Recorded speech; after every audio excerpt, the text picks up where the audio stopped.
नमस्कार दोस्तों, आज फिर आपका स्वागत है क्राउन इमिग्रेशन के यूट्यूब चैनल पर। तो आज एक सक्सेसफुल स्टोरी है, उसका केस स्टडी हम डिस्कस करेंगे। लेटेस्ट बच्चे का जो वीज़ा आया है, स्टूडेंट वीज़ा लाटविया का। तो लाटविया का इस साल रिज़ल्ट्स काफ़ी ख़राब भी रहे हैं, तो he is the luckiest one. इसकी प्रोफाइल के बारे में भी डिस्कस करेंगे और एक जनरल डिस्कस भी करेंगे इस वीडियो के थ्रू। तो पहले मैं इनकी प्रोफाइल के बारे में डिस्कस करूँगा। नाम निखिल है, ये लोकल यहाँ जलंधर का ही रहने वाला है।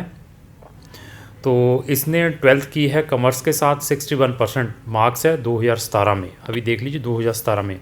और इस साल लाटविया में ऐसे केसेस भी देखने को मिले हैं जिनकी रिफ्यूज़ल्स आई हैं। Even they are recently pass out, even IELTS भी था, इवन उन बच्चों को वहाँ पर रिफ्यूज़ल देखने को मिली है। इस केस में ऐसी क्या क्वालिटी थी कि इस बच्चे को एम्बेसी ने वीज़ा दिया है? इसके अंदर क्वालिटी ये थी कि बच्चे का कॉन्फिडेंस लेवल बहुत हाई था।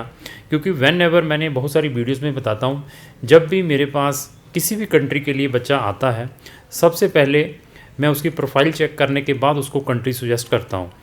अभी मैंने इसका केस अगर लाटविया में डाला था, तो सबसे पहले मैंने इसका इंटरव्यू लिया था। आप जब ये हमारे पास रजिस्ट्रेशन करवाने के लिए आया था, कि पहले मैं चेक करूँ कि इसको इंग्लिश आती है या नहीं आती, ये इंग्लिश समझ भी पाता है या नहीं पाता।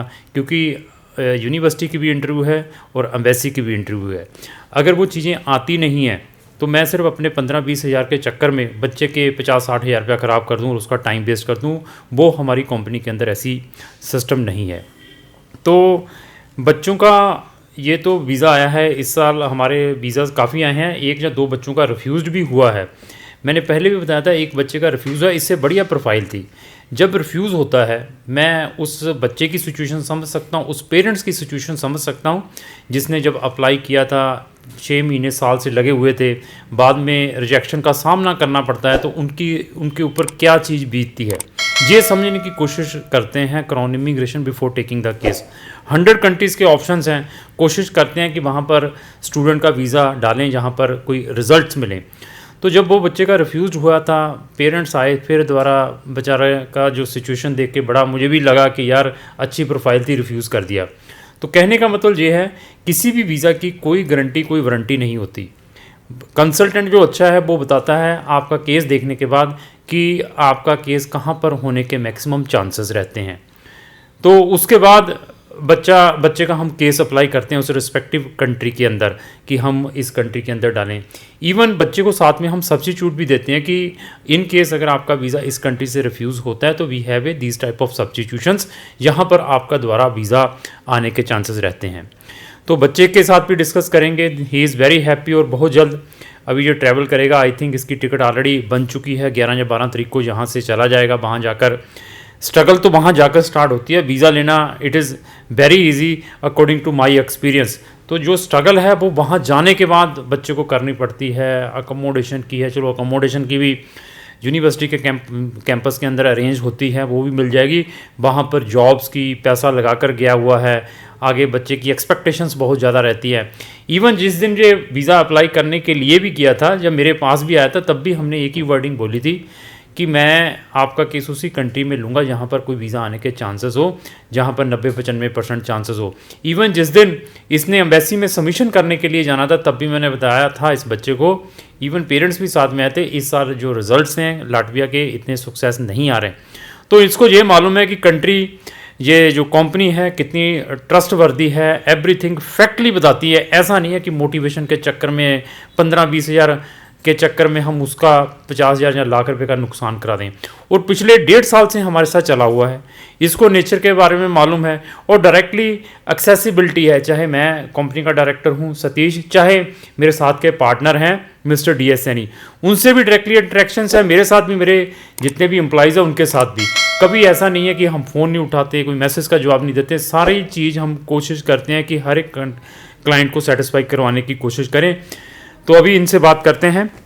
निकलिए, आपका स्वागत है। आप सर सबसे पहले बताइए कि आप कहाँ के रहने वाले हैं? सर मैं यहीं पे लोकल का रहने वाला हूँ, बेअंत नगर का। ठीक है जी। तो हमारा रेफरेंस कहाँ से मिला था? सर हमें हमारे नज़दीकी थे अंकल, उन्होंने आपका रेफरेंस किया था। उन्होंने बताया था कि आपकी सर्विसेज बहुत अच्छी हैं और आप बहुत अच्छे से डील करते हैं और पहले करते हैं अच्छे से। कितने टाइम से हमारे साथ में हैं आप? सर हम आपके साथ 1.5 साल हो गया आपके साथ ठीक है, डीलिंग करते हुए। ठीक है। तो अभी ये बताइए कि आपकी प्रोफाइल आपके 10th में कितने परसेंटेज है? सर मेरे 10th में 76% थे और मैंने फिर 2017 में की थी +2 61% से, कॉमर्स में की थी मैंने। ठीक ठीक। जी। IELTS किया था? नहीं sir, IELTS without IELTS visa आया है इस सितंबर वाले में, जहाँ पर IELTS वालों की भी रिजेक्शंस आई है। अब ये देखिए क्योंकि कॉम्पिटेंसी बहुत है बच्चे के अंदर, तो 2017 के बाद गैप था, मतलब जॉब गैप था जी। हाँ, जॉब ही थी, ये कोई वो नहीं था, डॉक्यूमेंट्स नहीं थे मेरे। तो इंटरव्यू कैसी रही? सबसे पहले ये बताइए, बहुत ही इंटरव्यू जो इंपॉर्टेंट होती है, जब एम्बेसी वाले क्वेश्चंस पूछते हैं डिफरेंट डिफरेंट टाइप के। सर इंटरव्यू ठीक थी, आपने प्रिपेयर करवाया था बहुत अच्छा। आपने 2-3 बार मेरी पर्सनली इंटरव्यू ली थी, तो मुझे थोड़ा हो गया था कॉन्फिडेंस कि हाँ सर ने लिया तो इंटरव्यू। किस टाइप के बारे में पूछते हैं? क्या वहाँ के प्रेसिडेंट के बारे में पूछते हैं? वो इंटरव्यू में क्या चीज़ पूछते हैं? सर मतलब जनरल क्वेश्चंस होते हैं वहाँ के बारे में, आप क्यों जा रहे हो, आपका स्पॉन्सर कौन है, आप किस बेस पे जा रहे हो, किस स्टडी बेस है आपका, कौन सा आपका कोर्स कंटेंट है, ठीक ठीक। वो पूछते हैं। वेदर के बारे में पूछते हैं, लाटविया क्यों जा रहे हो आप,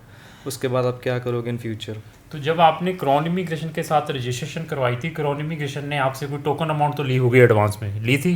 सर कितनी ली थी? 10,000 ली थी बस। उसके बाद कोई हमने कभी आपसे कोई पैसा मांगा? 1.5 साल से आप चले हुए हैं हमारे नहीं साथ। सर, उसके बाद कोई आपने, वो सारा यूनिवर्सिटी का प्रोसेस ही था, आपने किया सारा प्रोसेस अच्छे से आप। तो बाकी जो फीस थी आपने वीज़ा के बाद देनी थी हमें, जो व्हाट्सएप पर हमारी सेटलमेंट थी? जी हाँ जी, वीज़ा के बाद थी। तो इसके अलावा ये बताइए कि जब आप हमारे साथ रजिस्टर्ड हुए थे, हमने आपके कोई ओरिजिनल डॉक्यूमेंट या पासपोर्ट कोई ऐसी चीज़ें भी रखी थी? नहीं सर, वो सब उसके बाद ही हुआ। जब प्रोसेस स्टार्ट हुआ तो वो जैसे जैसे ज़रूरत पड़ती गई आप वो मुझसे लेते गए खुद फ़ोन करके। तो आपका जो पासपोर्ट है क्या हमारे एड्रेस पे डिलीवर्ड हुआ था या आपके एड्रेस पे हुआ था वीज़ा लगने के बाद? मेरे एड्रेस पे डिलीवर हुआ था सर। ट्रांसपेरेंसी के बारे में बताइए, क्राउन इमिग्रेशन की ट्रांसपेरेंसी क्या है? सर बहुत अच्छी डीलिंग थी आपकी, बहुत अच्छी सर्विस थी, सब कुछ जो होता था एक साफ होता था कि हाँ ये हो रहा है, कुछ ऐसा नहीं था कि कोई पर्दा रख के कुछ हो रहा है, कुछ भी ऐसा नहीं था। ट्रांसपेरेंसी बहुत अच्छी थी। तो जिस दिन आप वीज़ा के लिए भी गए थे तो मैंने कुछ वर्डिंग बताई होगी, वीज़ा की गारंटी वारंटी, कोई ऐसी चीज़ें भी हम के बारे में कि हाँ कैसा रहता है वहाँ पे, वीज़ा किसने देना होता है, कि क्राउन वालों ने देना होता है या एम्बेसी ने देना होता है? नहीं सर, वो तो सारा एम्बेसी पे मैटर करता है। आप तो एक प्रेप करा सकते हो बच्चे को कि हाँ आप इतना कर लो, आप पूरी प्रिपरेशन करवा के भेजते हो, वो तो एम्बेसी पे ही है, वो देगी वीज़ा की नहीं देगी। बट आपने अपनी तरह मुझे पूरी तरह से प्रेप करवाया था कि हाँ ये फेस करना पड़ सकता है आपको, या बहुत ज़्यादा रिजेक्शंस आ रही हैं इस बार, काफ़ी ज़्यादा टफ था जो कंपटीशन था। तो आपको भी मालूम है इस बार रिजेक्शंस का? बहुत ज़्यादा रिजेक्शंस आई सर इस तो बार। आप थोड़ा वीज़ा भी दिखाएंगे हमारे जितने भी व्यूवर्स हैं सर? जी सर, ये मेरा वीज़ा है सर लाटविया का, और कल परसों ही मिला है मुझे पासपोर्ट मेरा, और बहुत अच्छे से सर ने प्रिपेयर करवाई थी मुझे। तो अभी आप क्या रिकमेंड करते हैं आपके दोस्त फ्रेंड्स को, क्या क्राउन सर, से मैं लेनी तो चाहिए recommend सर्विस? करता कि हूँ नहीं कि बहुत सारे कंसल्टेंट है मार्केट के अंदर, कहीं से भी सर्विस ले लो, मतलब खुद भी वीडियोस में बताता रहता हूँ वैसे तो। सर आप आओ एक बार विज़िट करो, मैं तो रिकमेंड करता हूँ कि एक बार आप विज़िट करो, सर को मिलो, सर से पूछो क्या करना है क्या नहीं करना। वैसे तो बहुत हैं सर, कुछ भी, वो तो बस पैसे लेने को बैठे हैं। आपने सिर्फ मुझसे 10,000 लिए थे, उसके बाद आपने कोई पैसा मुझसे चार्ज नहीं करा, और मेरा वीज़ा आ गया है। अब उसके बाद जो प्रोसेस होगा वही होगा, तो बहुत अच्छे से होता है। एक बार विज़िट करो, मैं तो कहता हूँ, मैं अपने फ्रेंड्स को भी रिकमेंड करूँगा, अगर वीडियो देखते हैं तो विज़िट करो एक बार सर के पास। ठीक है, थैंक यू निखिल जी। तो अभी आप उन्होंने फीडबैक भी दे दिया, प्रोफाइल भी बता दी है। अगर आप किसी भी कंट्री में एज ए हायर स्टडीज़ के लिए जाना चाहते हैं, आप रिफ्यूज़ड भी हैं, एक बार ये हमारा ओपिनियन लीजिए, उसके बाद डिसाइड करिए आपने कौन से कंसल्टेंट के थ्रू अप्लाई करना है। इस टाइप के केस स्टडी मैं रेगुलर अपने चैनल के ऊपर डालता रहता हूँ। अगर आप चाहते हैं जो भी केस स्टडी मैं अपने चैनल के ऊपर डालूँ उसकी नोटिफिकेशन सबसे पहले आप तक आ जाए, तो आपको इमीडिएटली मेरे चैनल को सबसे साथ में लगे बेल आइकन को पुश करना पड़ेगा। नमस्कार दोस्तों।